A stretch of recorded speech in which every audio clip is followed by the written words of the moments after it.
In today's video, I'm going to teach you how to copy a PowerPoint file to Dropbox. Dropbox is a simple and convenient way to store your PowerPoint presentations online, which makes it easy to access them from different devices whenever you need them. This can be especially helpful if you want to keep a backup of an important presentation, share it later, or simply free up space on your computer while still keeping the file available. To get started, open Dropbox in your web browser. Once you're on the Dropbox website, go ahead and log into your account.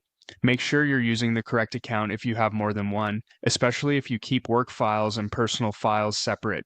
After you've signed in, you'll be taken to your Dropbox homepage, where you can manage and upload files. Next, you'll upload your PowerPoint file. Look for the upload option on the Dropbox page and click it. After that, choose Files. This tells Dropbox that you want to upload a file from your computer rather than create a new folder or use another option. A file browser window will open, allowing you to look through your computer's folders. Now, find the PowerPoint file you want to copy to Dropbox. Take a moment to confirm that you've selected the correct presentation, especially if you have multiple versions saved with similar names. Once you've chosen the file, click Open. Dropbox will then begin uploading the PowerPoint file to your account. Depending on the size of the presentation and the speed of your internet connection, the upload may take a few seconds or a little longer. If your PowerPoint includes lots of images, videos, or other media, that can increase the upload time, so it's a good idea to wait until the process is fully complete before closing the browser tab.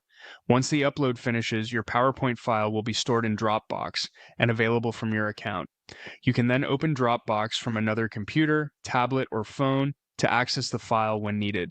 This is a great way to keep your presentation secure and easy to reach, whether you're working from home, at school, or on the go.